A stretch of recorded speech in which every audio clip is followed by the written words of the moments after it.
আমরা বলছি শিক্ষা স্বাস্থ্য কর্মসংস্থানের লক্ষ্যে ভোট হবে।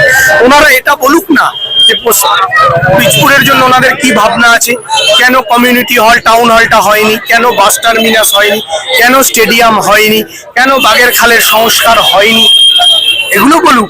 এবার এই কথার আমি কি উত্তর দেবো বলুন? বারংবার করছে, এবার ওনার রুচি অনুযায়ী উনি করছে।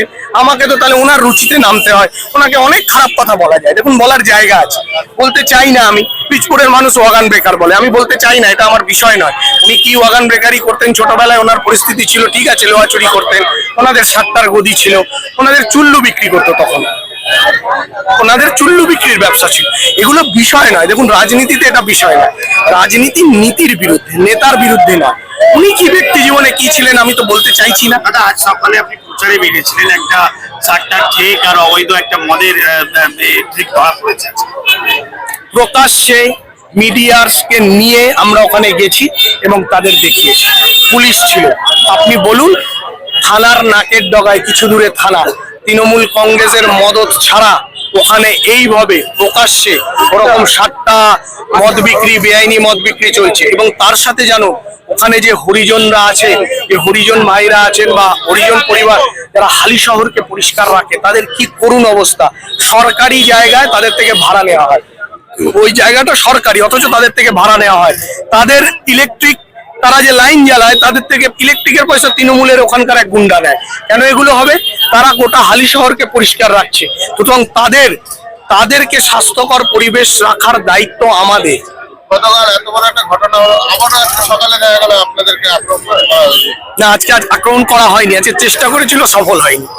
এই চেষ্টা করতে থাকুক, আমরা দেখেছি ভিডিও, আপনাদের ক্যামেরাতে দেখেছি, আমাদের সামনে অব্দি আসেনি, তার আগে পুলিশ সরিয়ে দিয়ে গেছে। আর আমরা দেখেছি কারা কারা ছিল, আমরা সেই তাদের বলবো যে তাদের শুভ বুদ্ধির উদয় হোক, কারণ তারা খুব একটা খারাপ ছেলে নয় এবং তাদের পরিচালনা করছে খারাপভাবে। তাদের যে অভিভাবক তারা তাকে খারাপ পথে দিচ্ছে। আমরা বলবো তাদের যে এই বাচ্চা ছেলেগুলোকে খারাপ পথে না, তাদেরকে ভালো পথে নিয়ে আসুন, তাদের রাজনীতি শেখান, রাজনৈতিক হতে শেখান। তাদেরকে দিয়ে আপনারা কি করাচ্ছেন? আসলে ওনারা একটা বলির পাঠা খুঁজছে। কিছুক্ষণ আগে পথসভায় ছাত্র নেতা বলছে যে বোমাবাজকে দাঁড় করিয়েছে, ছোটবেলা থেকে তিনি বোমের নিচে বড় হয়েছে, আমরা স্বাধীনতা পতাকার নিচে বড় হয়েছি। কোন ছাত্র নেতা? ওনাকে জিজ্ঞাসা করবেন যে দীর্ঘদিন ধরে, উনি ছাত্র নেতা তো, ওনাকে জিজ্ঞাসা করবেন দীর্ঘদিন ধরে কলেজ নির্বাচন হয় না কেন, কলেজ নির্বাচন হয় না কেন দীর্ঘদিন ধরে। ছাত্র নেতার কাছে এটা প্রশ্ন থাকবে, প্রশ্ন বোমপিস্তলের নয়। ছাত্র নেতাদের উত্তর দিতে হবে যে কলেজে নির্বাচন, গভর্নিং বডির নির্বাচন হয় না কেন।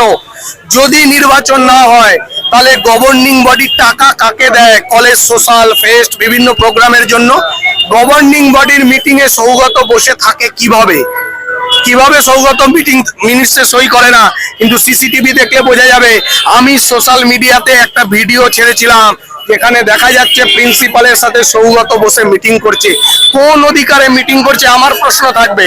ছাত্র নেতা ছাত্রদের জন্য ওখানে কি করছে? একটা পাস আউট ছাত্র, একটা কলেজের পড়াশোনা কেমন হবে ছাত্র নেতার সেটা দেখা দেয়। একদিকে তৃণমূল বাংলা ও বাঙালির অস্মিতা নিয়ে কথা বলছে, অপরদিকে আপনি এক বাঙালি বিধায়ককে চ্যালেঞ্জ দিচ্ছেন বাংলায় উচ্চারণ করার। কিং কর্তব্য বিমূঢ়, শুধু এই কথাটা বলবেন এটা উচ্চারণ করতে বলেছে, একবার বলুন না করতে, একবার বলবেন, আপনারা গিয়ে প্রশ্ন করবেন। আচ্ছা, আপনারা তো আমাকে প্রশ্ন করলেন যে সৌগত ছাত্র নেতা বলেছে বোমা পিস্তল, একটা ছোট্ট প্রশ্ন করতে পারবেন যে বিজেপি প্রার্থী আপনাকে কিং কর্তব্য বিমূঢ় উচ্চারণ করতে বলেছে?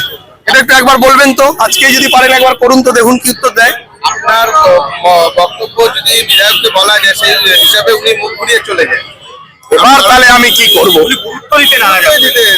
গুরুত্ব দিতে হবে না, কিং কর্তব্য বিমূঢ় শুধু এই শব্দটা বলবে। চ্যালেঞ্জ দিচ্ছেন? চ্যালেঞ্জ দিচ্ছি না, ওনার মুখের জড়তা কাটবে, চ্যালেঞ্জ না। আমি কেন চ্যালেঞ্জ দেবো? উনি আমার থেকে সিনিয়র, চ্যালেঞ্জের বিষয় না।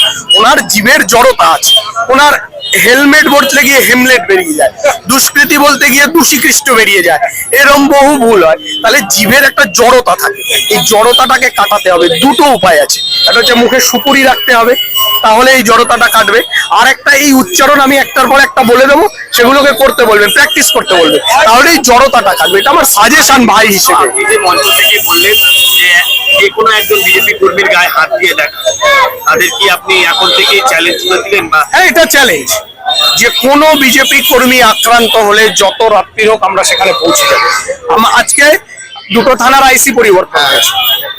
এবার আমি এটা ওদের বললাম যে ওরা তো পুলিশকে রেখে গুন্ডামি করতে অভ্যস্ত, তো ওরা একটু জেনে নি যে এই পুলিশ দলদাস কিনা, এটা একটু জেনে নি তারপরে গুন্ডামি করুক। আমার কোনো অসুবিধা নেই, কারণ ওরাও অভ্যস্ত। উত্তর দেবেন কি যদি হামলা করে আপনাদের? আমরা গণতান্ত্রিক ভাবে যা করতে হয় করবো। আমরা যে মানুষ আক্রান্ত হবে সেখানে পৌঁছে যাব, আমরা থানায় পৌঁছে যাব, প্রশাসনের উপর চাপ তৈরি করবো। আপনাদেরই দলের নেতারা বলছে ইটের জবাব পাটকেল দিয়ে দেওয়া হবে, বিপুলেও কি সেটা দেখা যাবে? দেখুন, গণতন্ত্র সংবিধান আমাদের প্রত্যেকের আত্মরক্ষা করার অধিকার দিয়েছে। আমি যদি আপনাকে মারতে যাই, আপনি এই বুমটা দিয়েই আমাকে মারবেন। এখন যদি আপনাকে কেউ আক্রমণ করে এটা দিয়ে মাথায় বাড়ি মারবেন, তার মানে তো এটা অস্ত্র নয়, আপনি বাঁচার স্বার্থে এটা দিয়ে আমাকে আক্রমণ করলেন। আত্মরক্ষার অধিকার আছে। আমরা আমাদের কর্মীদের যেখানে আক্রান্ত হবে পৌঁছে যাব, তাদেরকে রক্ষা করতে হবে। তো আমরা তার একটা কর্মী একা থাকলে তার পিঠে যদি 10টা মার পড়ে, আমি গিয়ে পিঠটা পাতলে তো 5টা আমার পিঠে পড়বে। এটুকু তো ভাগ করে নিতে হবে, তার কষ্টটাকে তো ভাগ করে নিতে হবে। শুধু আনন্দ ভাগ করে নেবো তা হবে না, আমরা কষ্টটাও ভাগ করে নেবো। দেখা যাচ্ছে হালি শহরের যে টাউন সভাপতির নামে এরকম অনেক অভিযোগ উঠছে, তার নাম ভাঙিয়ে কিন্তু মানুষরা তাদের বাড়িতে যাচ্ছে, মহিলাকে বার করে দেওয়া হয়। ঠেট দিচ্ছে এবং একটা মহিলাকেও বার করে দেওয়ার। তো আমরাও দেখলাম, এটা তৃণমূলের কাছে এটাই কাম্য যে কোনো মহিলার আশ্রয়হীন অসহায় মহিলার সমস্ত কিছু কেড়ে নেওয়া, এটা তৃণমূলের কালচার এবং তৃণমূল এটা করছে। তৃণমূল মানুষকে দেবে কি? মানুষ অসহায় মানুষের বাচ্চা দেখলাম ছবিতে, একটা বাচ্চাকে কোলে নিয়ে কাঁদছে, সেই একটা অসহায় মায়ের চোখের জল ওনার জীবনে অভিশাপ নেমে আসবে। কি হয়েছে, সমস্যাটা কি, সকালে কি নিয়ে সমস্যা সমস্যা? এটাই হলো, আর কোনো ব্যাপার না। কোন রকম কি টাকা নেওয়া হয় পৌরসভার তরফ থেকে না এখানে কি? না না না, কোনো পয়সাই দিই না আমরা, কেউ টাকাই দেয় না, কেউ টাকাই দেয় না। এর জলের কোনো সমস্যা বা কোনো রকম কিছু? না, জলের সমস্যা বলতে নেই। এবার ফল পড়ে একটু এই অসুবিধা, আর কিছু না। এই যে বিধায়ক সাহেব এতদিন ধরে কাজ করছেন, কোন রকম কি সমস্যা পেয়েছেন? না, কোনো সমস্যা পাইনি আমরা। বিধায়কের সাহায্য পেয়েছেন? আপনার নাম? গোপাল বাসপুর।